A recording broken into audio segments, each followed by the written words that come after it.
منبر پاک پر جلوہ فرما دانشوران قوم و ملت، ماہرین علوم و فنون، اساتذہ باوقار،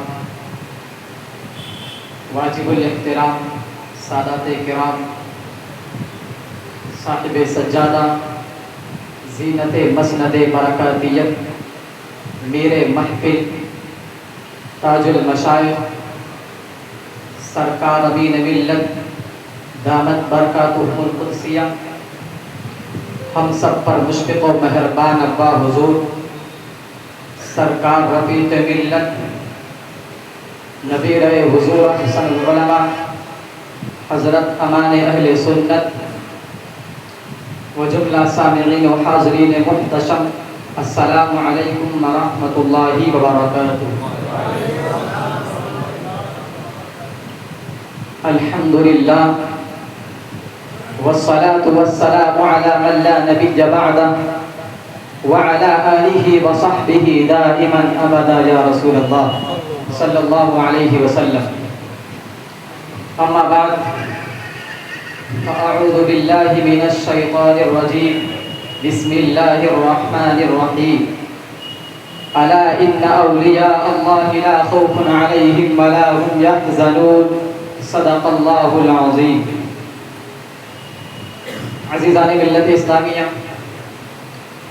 اس سے پہلے کہ عرض و معروض کا سلسلہ دراز ہو، ہم سب مل کر بسط ادب و احترام وجہ تخلیق کائنات باعث تکوین ہر دو جہاں علیہ التحیۃ والثناء کی بارگاہ بے کس پناہ میں درود پاک کا نذرانہ پیش کریں اور پڑھیں بآواز بلند درود پاک۔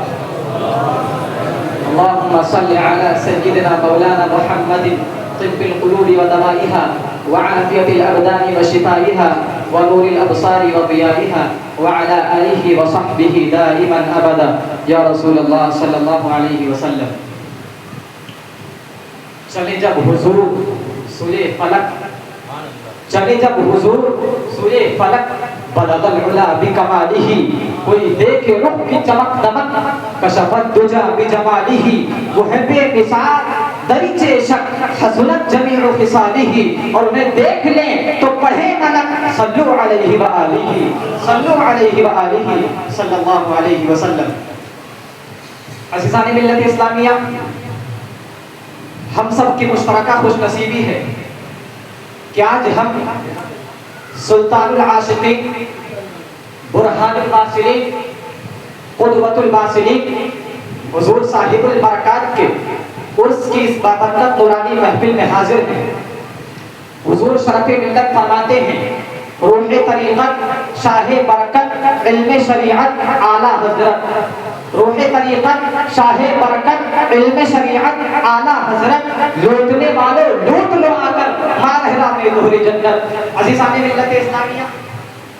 ہم لوگ اس بات سے بخوبی واقف ہیں کہ حضور صاحب البرکات کا دربار کوئی عام دربار نہیں، بلکہ یہ وہ عظیم و شان دربار ہے جہاں اپنے وقت کے بڑے بڑے تشنگان علم و معرفت اپنی علمی اور روحانی تشنگی کو دور کرنے کے لیے اپنے اپنے وقت میں حاضر خدمت ہوتے رہے ہیں اور انشاءاللہ تا قیامت ہوتے رہیں گے۔ صاحب عرس قاسمی حضور قاسم یا رحمہ اللہ اسی دربار برکات کی شان و عظمت کو بیان کرتے ہوئے جو ارشاد فرماتے ہیں، مثل مکہ شدہ مارہرہ مقام برکات، شہرت یافت جو میبا سے قیام برکات، در گہش گشت مطاف عرفہ و کمنا، ارسیاں خط پہ تعظیم و سلام برکات۔ عزیزان ملت اسلامیہ، حضور صاحب البرکات کی شان و عظمت کا عالم یہ ہے کہ ان کے مقام ولادت کی بلندیوں کا احاطہ ممکن نہیں، اور ایسا کیوں کر نہ ہو جبکہ ان کے ایک شہزادے کے مقام و مرتبے کے بارے میں اپنے وقت کے امام سنیوں کی جان امام احمد رضا خان فاضل بریلوی علیہ رحمت و رضوان یوں عرض کرا ہے، برتر قیاس سے ہے مقام ابو الحسین، برتر قیاس سے ہے مقام ابو الحسین، سدرا سے پوچھو رفعت باب ابو الحسین، سرگشتہ مہر و مہ ہیں پر اب تک کھلا نہیں، کس چرخ پر ہے ماہ تمام ابو الحسین۔ عزیزان ملت اسلامیہ، جب ان کے ایک شہزادے کے مقام و مرتبے کا یہ عالم ہے تو پھر حضور صاحب البرکات کے مقام و مرتبے کا کیا عالم ہوگا؟ صحیح بات تو یہ ہے کہ حضور صاحب البرکات کے مقام و مرتبے کو جاننے کے لیے انہی کی جیسی نظریں کیمیا چاہیے. اسی لیے جب حضور شاہ برکت اللہ کے مرید و خلیفہ حضرت شاہ رح اللہ سے لوگوں نے پوچھا کہ حضور صاحب البرکات کا مقام و مرتبہ کیا ہے، تو آپ رحمت اللہ علیہ نے جواباً فرمایا سے برکات الہ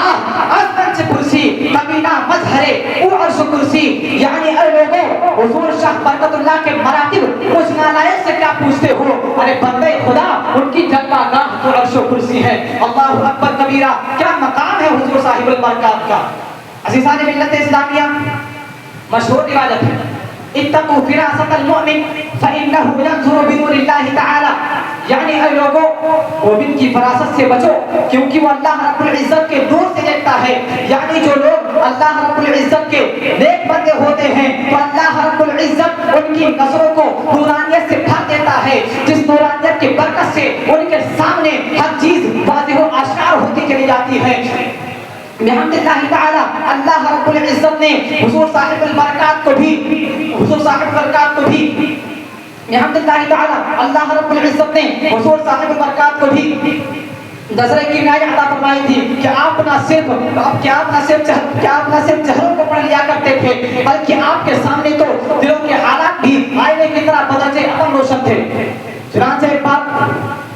نواب محمد خان بنگش والی فرخ آباد کے نوکر شجاعت خان نے دل ہی دل میں سوچا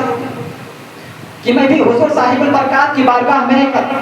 درویشی اختیار کر لیتا ہوں. البتہ حضور صاحب البرکات کو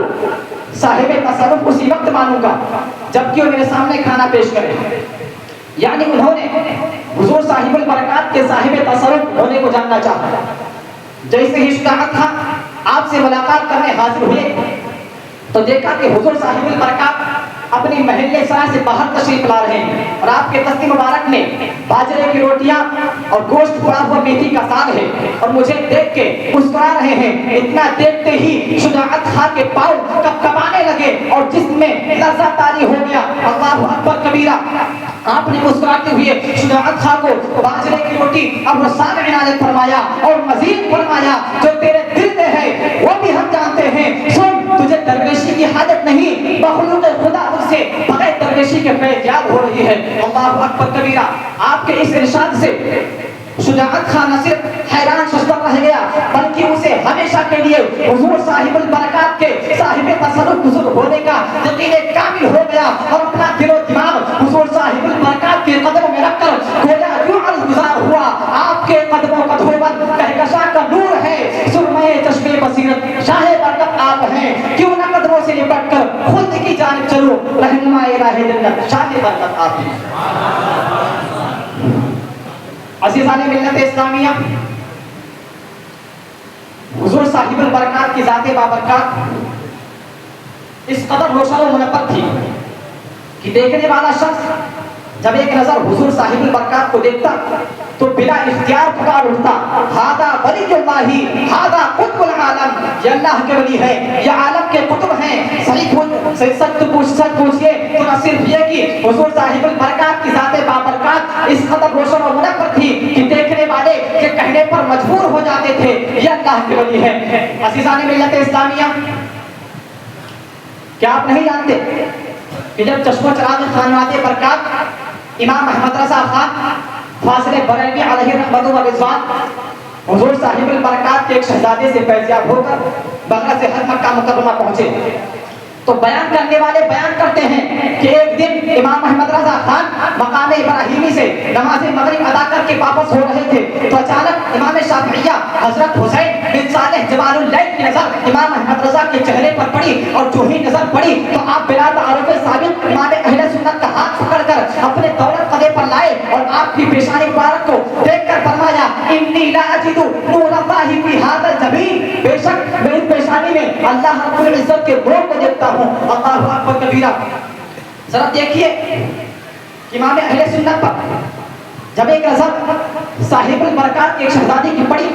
تو اس نے نہ صرف آپ کو امام اہل سنت بنایا بلکہ آپ کی شخصیت کو اس قدر روشن و منور کر دیا